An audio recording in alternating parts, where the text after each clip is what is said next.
We're gonna go. Here we go. So it goes like this. Three, two, one. Well, hello everyone. Jan Scott here. It's another Jan Scott Live. Today we're going to talk with Stewart, or as he's better known, Stu Sallo, publisher of Boulder Weekly, first time on the TV show. So we're going to get the Boulder Weekly story. Stu, glad to have you here. So Boulder Weekly stopped publishing last week, and what the heck happened? Over to you. Oh, it's a bit complicated, but the simple version is that the business had not been doing well for the previous 6 months, and there's a couple reasons for that. One was financial reasons, and the other was staff reasons. As far as the financial reasons are concerned, I had turned the publication over to a publisher and stepped down as publisher about 5 years ago. And he decided to leave, and I had to reinstate myself as publisher on the 1st of January. And what I found was a company in financial distress. Well, this was a person he was going to buy. He was actually going to try to buy the Boulder Weekly from you, right? He had worked for Well, you. Is that true or that's no? true. That's true. There was an agreement in place that he was going to take over ownership of the company, and that didn't happen for various reasons. Mhm. Instead, he wound up not buying the company, and he wound up leaving the company. And I had to choose whether to try and hire another publisher or reinstate myself as publisher. And I reluctantly reinstated myself as publisher and went about the task of trying to create a financially sound organization. What I found was that there was plenty of waste, and I began cutting as much waste as I possibly could because my objective was to make the company work financially without anyone losing their job. While all that was going on, there were some very serious personnel issues that I was dealing with. And I tried to, as they say, turn the other cheek with Mhm. respect to what I would characterize as a lot of disrespect that I was experiencing from my staff and from one person in particular who was the Boulder Weekly's editor. Well, And let's be clear. So this really is Shea Castle, and you came in. What was it when you came back in? Were they like, wait, who the heck is this guy? now, Jan, I wasn't going to out her, but that's okay that you did. I mean, I Well, think she's we all. she's been writing all over social media, and I'm Okay, like, and fair I'm glad enough. you're here to set the story straight. All right, fair Yeah. enough. So, what is the question? Well, you came back in, and Oh, did I this staff remember. look at you and be like, yeah. Well, I apparently, I mean, I think of myself as the little guy who moved here from California 33 years ago with a hope and a dream and not enough money and struggled and scraped and did everything I possibly could, got all the money I could beg, borrow, and steal to keep the Boulder Weekly going. And I think of myself as that guy. And I guess they thought of me as some wealthy ownership that had come in to run the company, and they treated me as such. And I tried to develop relationships with them that were more real as far as who I actually am. I'm not some hedge fund guy or some big corporation like has happened with a lot of the newspapers around the country. I'm just a little guy. The Boulder Weekly has always been independently owned by me and my wife Mari, and I guess you're right. I mean, they looked at me as a big wealthy owner who was trying to cut expenses and trying to make their lives miserable. And all I was trying to do was run a responsible company that was meeting its needs and being able to generate as much revenue to match the expenses that were going out. And it became increasingly difficult. But what became more difficult than that Yeah. was the disrespect that I received from my staff. And as I said, I tolerated that for a long time, but eventually I just couldn't tolerate it anymore, and I had to make a change. So what happened? What were the changes? You were telling me about this yesterday. What went down? Well, um, the one person was fired. Yeah. That person was Shay Castle. Yeah. And unfortunately, um, the way this has been characterized in the community is the entire staff of Boulder Weekly was fired. That's not accurate. What is accurate is one person was fired. Hmm. The other three people in the editorial staff were told, "You're all welcome to stay. We need to publish an edition this week, and I hope you'll all stay. We need to work out different responsibilities to cover everything that needs to be done. Yeah. But you're all welcome to stay. I have no problem with any of you." And I had hoped that the antipathy towards me that Shay held would, that had been methodically transferred to the rest of the editorial staff, could be overcome, and that we could go on. Now, she was just the latest editor, uh, came 2 years ago, in a line of, well, you had some great editors like Dyer and Wayne Logis, and you didn't even hire her, did you? No, I did not hire Shay. And because at the time she was hired, Mhm. Fran was firmly in charge of the company. He was about to become the owner of Boulder Weekly, and he was the publisher of Boulder Weekly. And I had given him all the rights and responsibilities associated with that status. And so he hired Shay when there was an opening in the editorial department, and then I wound up inheriting her around the beginning of this year. Mhm. Did the best I could to work with her, but I, as a business owner, trying to right the ship that had been turned over to me, I found the challenge of also dealing with an editor who held tremendous antipathy towards me for reasons I will never understand. Never Um, a smart move. Pick a fight with the boss, but go ahead. I mean, well, hi, yeah, I mean, I sometimes I wonder what she thought was going to happen. you know, Um, I think what she thought was going to happen is that the staff was going to own the business. you know. And there was an effort afoot to uh, transfer the company to staff ownership. But after engaging in that process faithfully and Yeah. talking to the experts at the Rocky Mountain Employee Ownership Center, it became clear that that option was not going to work They for they a couldn't they variety of couldn't reasons. they couldn't raise the money. Really, it's kind of what it comes down to. The Is that right? staff would not have been able to raise the money, Yeah. and it would have become beholden upon me to finance the deal, and which I was told is almost always the case with these efforts to convert companies to employee ownership. Yeah. And and I would have been on the hook for 5 to 10 years, receiving payments from a staff of people who held great antipathy towards me, and in my view, did not understand the business realities of running a media organization.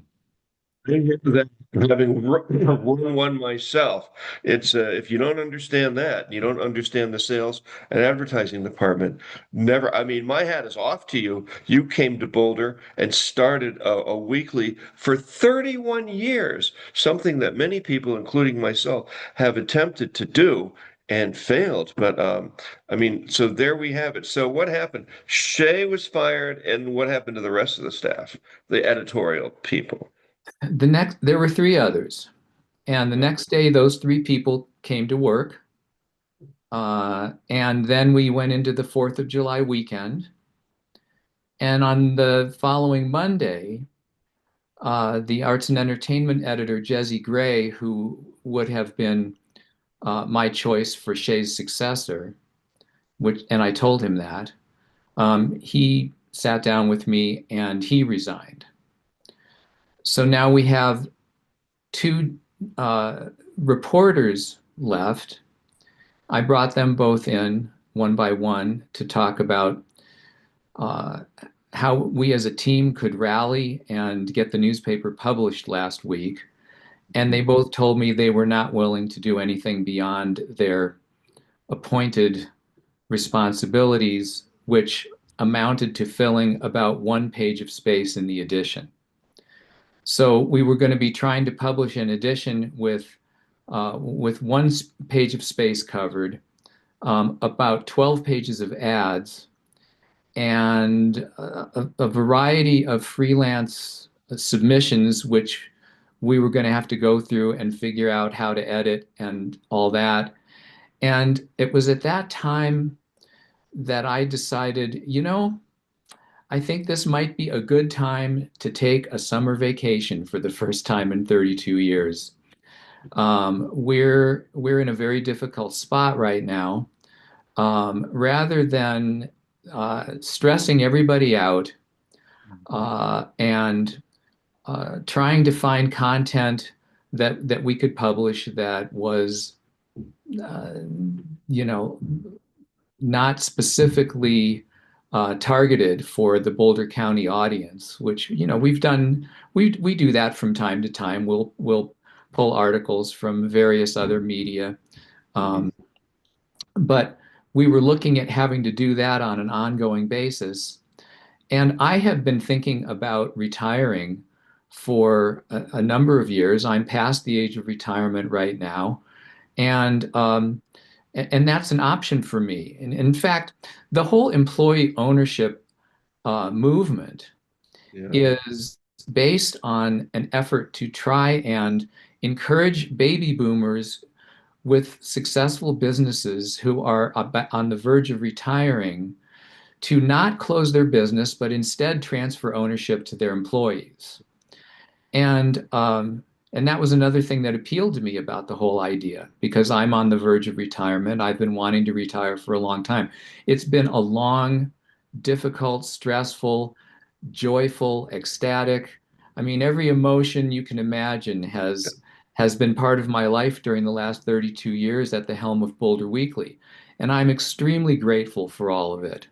And I'm extremely grateful to everyone who's worked at the Boulder Weekly and to the entire community for supporting this media organization so wholeheartedly. We have so many wonderful relationships, and we've had all kinds of events at the Boulder Theater, and our Best of Boulder edition has been well received, and it's just been a great ride. But at a certain point in your life, and I think you'll understand this, because you're almost as old as I am. You Exactly. you reach a point where you realize that your days are numbered, that you have only a certain amount of time left, and how do you want to spend that time? And my calculation right now is I don't want to spend that time stressing about trying to make a company succeed. And I don't want to spend that time dealing with disrespectful employees who foment hate towards me among my staff and in the community. It would be better for me to simply retire.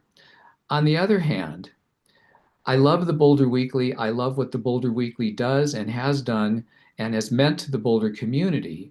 And I would love to see it continue in some fashion. And so it was my decision to take a break and think about all of that rather than try and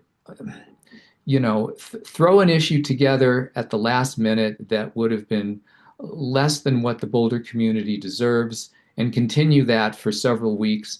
I think it's a good strategy for me and for all of us involved to just take a break, really give some thought to what we want to do here, and make some good decisions about moving forward with the Boulder Weekly. Hopefully, someone will come forward. I've talked to several people who are interested in keeping the Boulder Weekly going. There's a good chance that some of these options one of these options will come to fruition. And in the back of my mind, the possibility of simply retiring is also in play. Speaking with Stu Sallo, publisher, owner of Boulder Weekly. So you still have some people that are employed because your circulation department is good, your advertising does. So what's the story with that, with them now? Well, there are a few people still employed and still working on um, various projects. You don't just shut down an organization like this overnight, Hmm. um, but we are still. But most of the staff has been um, laid off temporarily until we have work for them. The production Will people, they collect unemployment or what? well, yes, I would expect they would. Yeah. Oh, that's good. Yeah. So, I mean, that's a plus right there, isn't it? Yes, I think I think that's I of course don't blame any of them for filing for unemployment. Hmm. My bookkeeper is still employed. Uh, Hmm. One other employee is still employed. We've got a couple people who are working on some projects and tying up some loose ends right now. My circulation manager is still working. I mean, if we don't continue with the Boulder Weekly ultimately, we've got a big job ahead of us running around town and collecting racks and figuring out how to sell them or recycle them or what to do with them. There's still a lot of work to be done. Is But there is there a chance? So let me get this straight. You came back into the Boulder Weekly. You started to make it profitable. The editorial staff leaves, they're gone. So, I mean, is it as simple? Well, I suppose you don't want to do this, but is it as simple as hiring a new editor and a new editorial staff? well, I wouldn't say it's as simple as that, but those are the first steps that would need to be taken. And I'm sure there's a lot of people who would love to be the editor or write for Boulder Weekly. In fact, I know there are. People have already stepped forward and said that. Um, but we have to be really ready to get back at it 100%. What's And that probably means having a new publisher because as I've said, I'm yeah. looking to retire. I'm of a certain age now. I've been at the helm of Boulder Weekly for 32 years. I had a career as a publisher in Santa Cruz, California for the prior 11 years. And I've done really well. I'm very happy with what I've accomplished. I have other goals in my life. I've written two books. One is in publication called The Deadhead Cyclist. The other one is the manuscript is completed. It's a baseball sci-fi novel called The Things We Do for Glove. And I'm anxious to get back to that project because I think that project has a lot of potential. I play over 100 games of baseball a year in 8 different states, and I'm a very avid cyclist. And there's a lot of other things I want to do with the time that I have left while I'm still healthy and youthful. And my days of running a media organization are coming to an end. That's good to know. So is there the possibility that you can sell Boulder Weekly? Yes, it Is is that possible. Mhm. Yeah. It is possible, and we're looking at that. And there are several options that I'm looking at where that's concerned. I Is there think it also would be great if someone who was the age I was when I launched Boulder Weekly would come in and take over Boulder Weekly because I think there's a real opportunity there to turn Boulder Weekly into an elegant balance of print and digital and walk down both sides of the street and make it into a full service media organization. what's the editorial policy of the Boulder Weekly? I mean, from your point of view. That's a vague question, Jan. I'm not sure exactly what you mean by that. I What is the mean, editorial it's policy? referred to as an alternative publication, Yeah. and it seemed to Boulder Weekly over the past 31 years has always seemed to come out and find stories that other media did not find. So I was kind of sort of Uh-huh. wondering, Let me answer the question this way. you know. I've always intended for Boulder Weekly to shine a light on truth in a sea of deception Mhm. that we seem to be dealing with increasingly in the media. Fewer and fewer media organizations are committed to truth, and most of them are committed to the business side of things. We've tried to be committed to the truth first and the business side of things secondly, but the business side of things is a reality and always needs to be addressed and tended to successfully. Yeah. That doesn't mean selling out the truth. Um, now, the, now we don't intend to be either liberal or conservative. We intend to be truthful. And it just so happens that the truth is found more on the liberal side of things than on the conservative side of things, in my opinion, Yeah. and in the opinion of many. And so we do tend to lean left. I think we may have leaned too far at times. Yeah. I think politically, our whole country has leaned too left at times.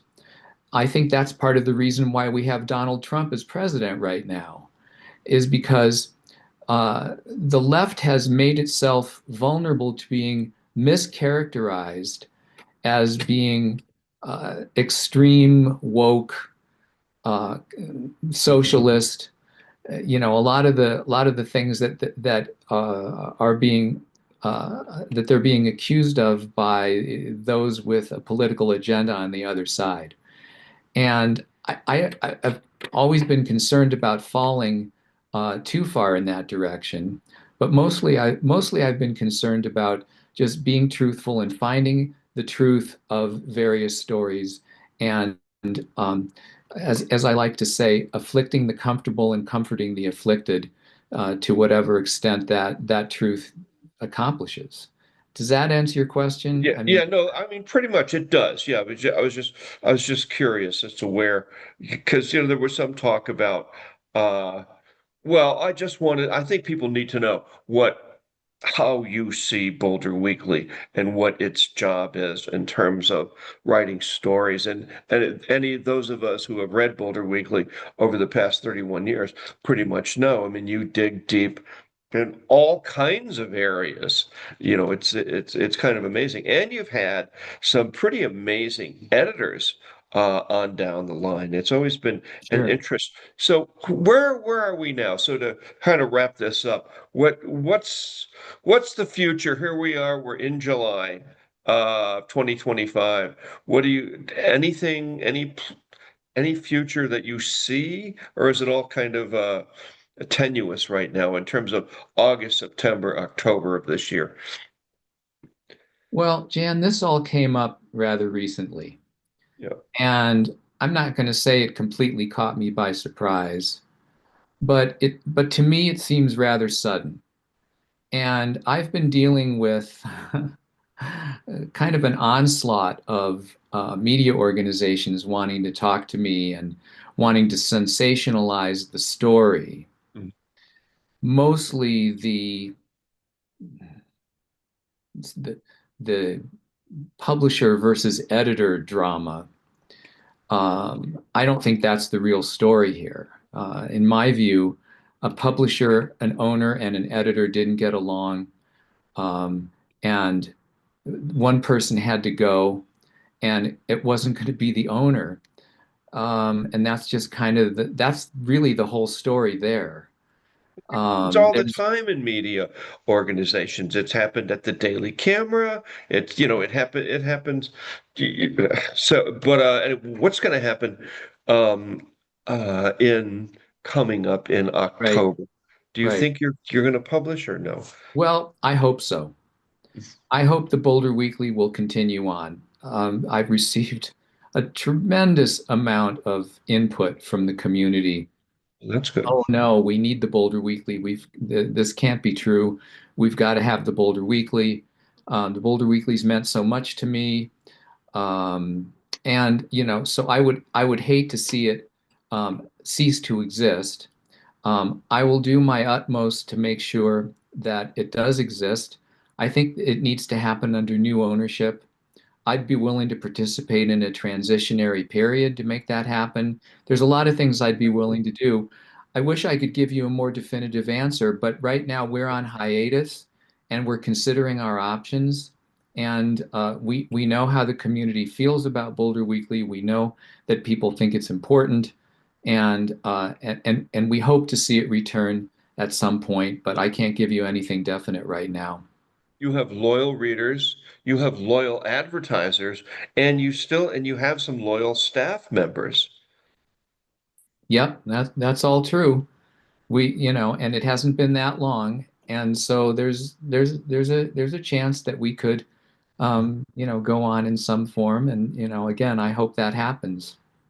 I'm pretty amazed at is you actually, and I don't think people realize this. I realize it because I run a media company, but you have advertisers right now with contracts, is that right? That are still in effect. I mean, it's there. The Boulder Weekly is not a financially failed publication. It No, is. that's true. But we can't take their money unless we're producing the quality newspaper online and in print that they signed up for. We can't, in good conscience, continue to take their money. And that's another reason why we made the decision we made to just take a little summer break.